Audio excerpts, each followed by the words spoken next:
I didn't realize anything was wrong until my daughter asked me a question that made my stomach drop. It was a quiet Thursday evening. I had just come home from work, still in my office clothes, heels kicked off by the front door while I walked into the kitchen. My 11-year-old daughter, Lily, sat at the table doing homework, her dark hair falling into her face while she scribbled something in a notebook.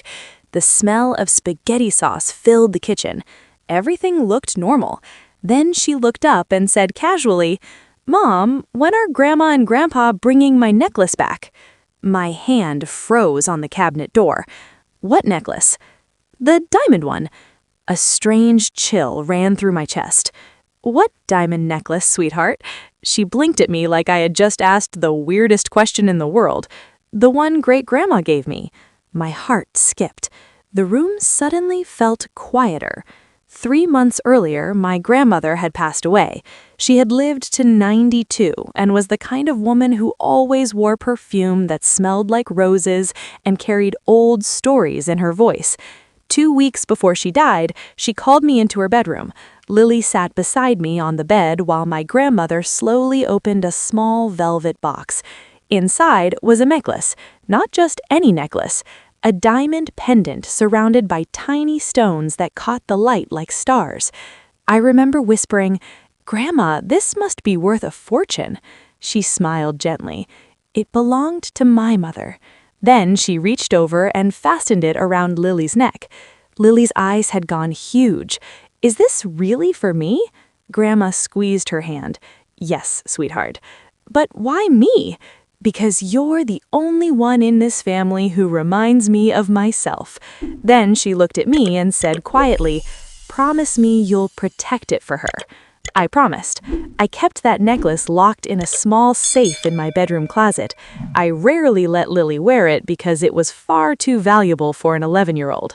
So hearing her mention it now made my stomach twist. I turned slowly toward her. "Lily, when did you give the necklace to Grandma and Grandpa?" She shrugged, swinging her feet under the chair. "Last weekend." My chest tightened. "Why?" "Grandma said she wanted to show it to someone who could clean it." The air felt heavier suddenly. "And you gave it to her?" "Yeah." I walked slowly to the table. "Did she say when she'd bring it back?" Lily shook her head. "She said maybe a few days." A quiet alarm started ringing in the back of my mind, because my parents never mentioned anything about cleaning the necklace, and they definitely never asked permission. I forced a small smile. "It's okay," I said. "I'll call Grandma." But inside, something didn't feel right. I stepped into the living room and pulled out my phone. My mother answered on the 3rd ring. "Hi, honey." "Mom," I said carefully, "Lily told me you took her necklace." There was a pause. "Oh, right." That pause was the first red flag. "You said you were cleaning it." "Yes." "With who?" Another pause. My stomach sank further. "Mom." "Well, actually," her voice suddenly sounded defensive, "we sold it." For a moment, I thought I had misheard. "You did what?" "We sold it." My hand tightened around the phone. "You sold my daughter's necklace." "Well, technically it belonged to the family." "No," I said slowly, "it belonged to Lily." Mom sighed loudly. "You're overreacting." My vision blurred slightly. "How much?" $42,000. The number hit me like a punch. $42,000. My grandmother's necklace, my daughter's inheritance, gone. "Where is the money?" There was a brief silence. Then she said something that made my blood run cold. "We used it for the pool." I felt my heart slam against my ribs. "What pool?" "The one we're building for your sister's kids." For a second, I couldn't even speak. My sister Rachel had 3 children, and my parents adored them.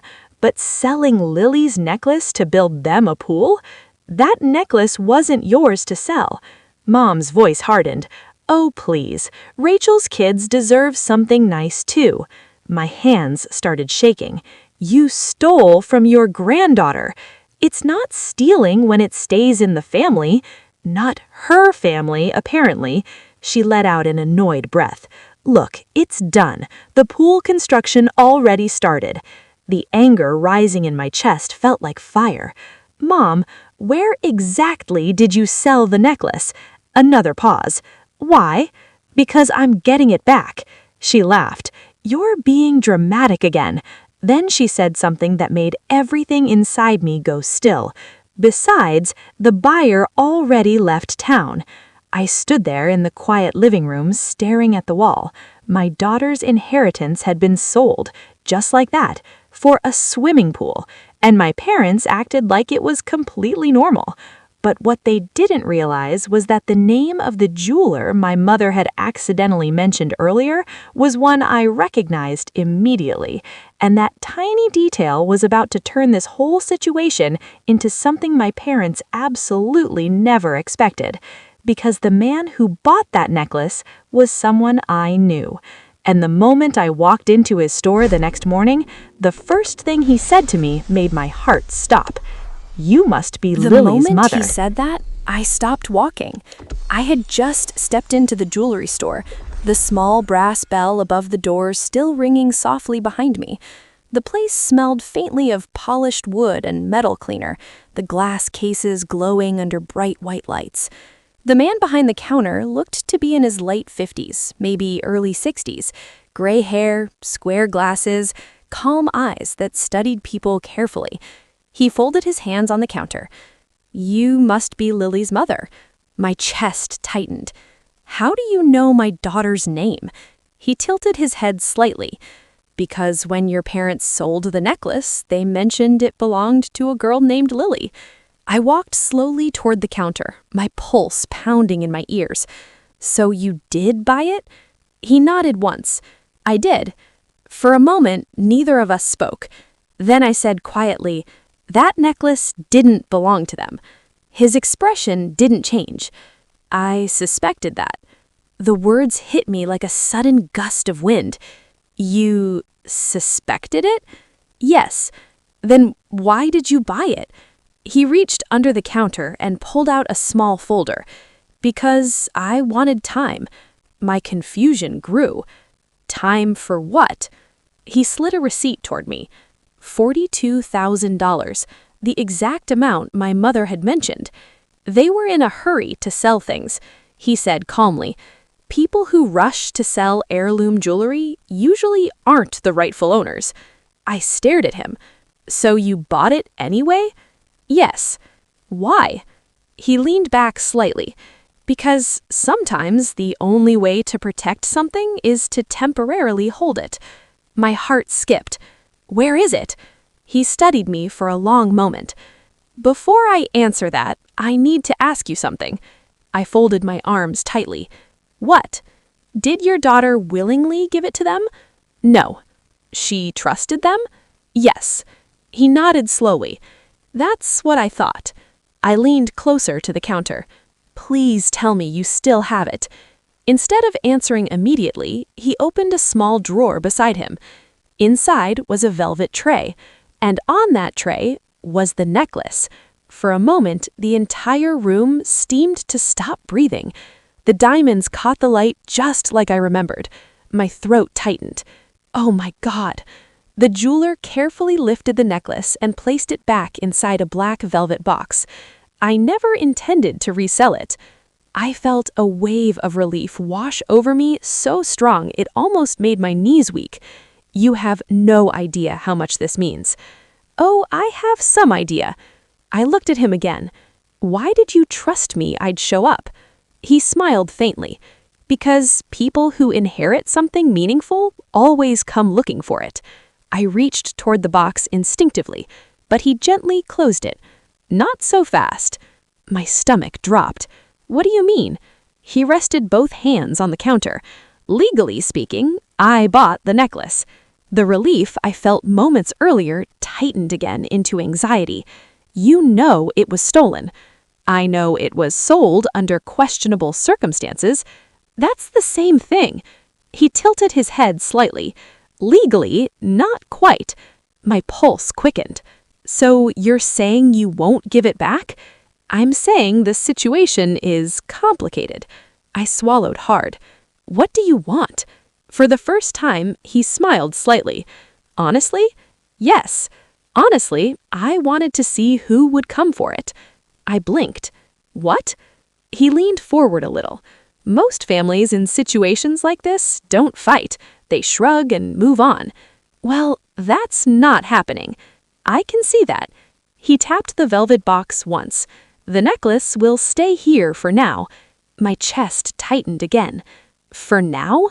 Yes. What does that mean? It means if someone else shows up claiming it, we'll have a problem. My stomach twisted. Who else would claim it? He looked at me carefully. Your parents already called this morning. The air in the store suddenly felt colder. What? They're trying to cover themselves. Possibly. I stared at the velvet box on the counter. That necklace belongs to my daughter. And that may very well be true. Maybe? He sighed quietly. I need documentation, proof that the necklace was legally gifted to Lily. My mind immediately went back to my grandmother's bedroom, the day she gave it to Lily, the conversation, the promise.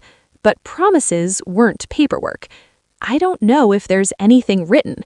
The jeweler nodded slowly. That could make things messy. I felt frustration rising again. So what happens now? He slid a business card across the counter. My name is Daniel Mercer. I picked it up. Okay. Bring me proof that the necklace was gifted to Lily. And if I do? He tapped the velvet box again. Then it goes home with you. My chest tightened slightly. And if my parents come back first? He met my eyes. Then things might get very interesting. I stood there for a long moment. Finally, I said quietly, they sold their granddaughter's inheritance to build a pool for my sister's kids. He raised his eyebrows. That's bold. You have no idea. He closed the drawer containing the necklace. Actually, I think I'm about to. I walked toward the door slowly, but just before leaving, I turned back. Daniel? Yes? If my parents show up here again, he folded his arms calmly. I'll be ready. I nodded once and stepped outside. The afternoon sun hit my face, but my mind was already racing, because the necklace wasn't lost, not yet, but now there was something else I needed to find, something that could prove my grandmother gave it to Lily, and if my parents were already trying to cover their tracks, then there was a good chance they were about to make another move, and the moment they did, this whole situation was going to explode in a way none of them saw coming. I barely remembered the drive home. My mind kept replaying the image of the necklace sitting inside that velvet box in Daniel Mercer's drawer. So close, and yet still out of my hands. $42,000. But it wasn't about the money. It was the way my grandmother's voice had sounded when she clasped it around Lily's neck. Promise me you'll protect it for her. I had promised, and right now, I was failing. When I pulled into the driveway, Lily was sitting on the front steps with a juice box and her backpack beside her. She looked up the moment she saw my car. Mom! She ran over as I stepped out. Did Grandma bring it back? The question felt like a knife. I knelt down slowly in front of her. Not yet. Her shoulders drooped. Did she lose it? I forced a small smile. No, sweetheart, but I'm working on getting it back. She studied my face carefully. Kids always know when something is wrong. Did Grandma do something bad? I hesitated. Then I said quietly, adults sometimes make very selfish choices. Lily nodded slowly, like she understood more than an 11-year-old should. Are you going to fix it? I brushed her hair away from her face. Yes. And for the first time since this whole mess started, I realized something important. This wasn't just about the necklace. This was about teaching my daughter that people couldn't just take what was hers, that family didn't get a free pass to hurt you. That night, after Lily went to bed, I sat at the kitchen table going through old photos and documents. Boxes from my grandmother's house were still stacked in the corner. I had taken them after the funeral because nobody else wanted them. My sister Rachel had taken the furniture, my parents had taken the silver, and I had taken the dusty boxes nobody bothered to open. For the first hour, I found nothing useful. Old birthday cards, photos from the 70s, recipes written in fading blue ink. Then, buried near the bottom of one box, I found a small leather journal. My grandmother's handwriting covered the pages. I flipped through them slowly. Entries about her garden, entries about my grandfather. Then, one page stopped me cold. March 14th. Today, I gave Lily the necklace that has been in our family for 3 generations. I wanted her to have something that reminds her she comes from strong women. My heart started racing. I read the rest of the page carefully. I told her mother to protect it for her until she is older. I do not trust the others with it. The others? That meant my parents, my sister. I stared at the page, my pulse pounding. This was exactly what Daniel Mercer needed. Proof. I grabbed my phone immediately and took pictures of the journal page. Then I texted Daniel. I think I found something. 3 minutes later, he replied, "Bring it tomorrow morning." I leaned back in the chair, finally feeling a small sense of relief. The necklace was coming home. At least, that's what I thought. The next morning, Lily hugged me before school. "Are you getting it today?" "I'm trying. Tell the necklace I miss it." I smiled faintly. "I will." By the time I arrived at Daniel's jewelry store, the sky was cloudy and gray. The bell above the door chimed as I stepped inside. Daniel looked up from behind the counter. "You found something." I placed my phone on the counter and opened the photo of the journal page. He adjusted his glasses and leaned closer. For a full minute, he didn't speak. Then he nodded slowly. "Well, that's very interesting." "Is it enough?" He looked at me carefully. "It helps." "Helps?" He turned the phone slightly toward the light. "Legally speaking, this establishes intent. Your grandmother clearly gifted the necklace to Lily." My shoulders relaxed slightly. "So we're good?" He didn't answer immediately. Instead, he reached under the counter and pulled out the velvet box again. My heart jumped. But before he could open it, the bell above the door rang. Both of us turned toward the entrance, and my stomach dropped. My parents walked in. My mother spotted me instantly.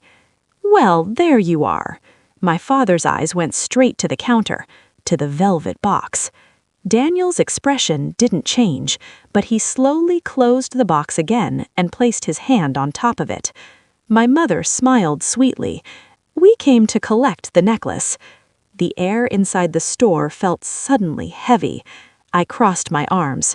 "You mean the necklace you stole from your granddaughter?" My mother's smile tightened. "Let's not be dramatic." My father stepped forward. "Mr. Mercer, we're here to finalize the resale." Daniel raised one eyebrow. "Resale?" "Yes, we've reconsidered the price. The necklace is worth much more." I stared at them in disbelief. "You're trying to sell it again?" My mother looked at me like I was the unreasonable one. "Rachel's pool construction went over budget." My chest felt like it might explode. Daniel slowly removed his glasses. "I see." My father nodded toward the box. "So if you'll just hand it over." Daniel didn't move. Instead, he looked at me, then back at them. "Unfortunately," he said calmly, "there appears to be a dispute over ownership." My mother's smile vanished. "What dispute?" Daniel turned the phone screen toward them, showing the journal entry. My grandmother's handwriting. The words, "I gave Lily the necklace." For the first time since they walked in, my parents looked nervous, and the way my father's jaw tightened told me something very important. They hadn't expected this, not at all. But what none of us realized yet was that the next person who walked through that door was about to change the entire situation in a way that none of us saw coming. The moment Daniel finished speaking, the entire store fell silent. My parents were both staring at the phone screen like the words might somehow rearrange themselves into something less damaging. My grandmother's handwriting was clear. "I gave Lily the necklace." No confusion, no loopholes, just the truth. My mother slowly lifted her chin. That's not a legal document. Daniel calmly placed his glasses back on. You're correct, it isn't. My father smirked slightly, like he thought the conversation was over. Then we'll take the necklace now. He reached toward the velvet box. Daniel's hand moved faster, resting firmly on top of it. I didn't say the entry wasn't important. My father frowned. What are you implying? Daniel leaned against the counter slightly, his voice calm but firm. I'm implying that selling an item you knew belonged to a minor could be considered fraud. The word hung in the air like thunder. Fraud. My mother's expression changed instantly. Don't be ridiculous. Daniel shrugged lightly.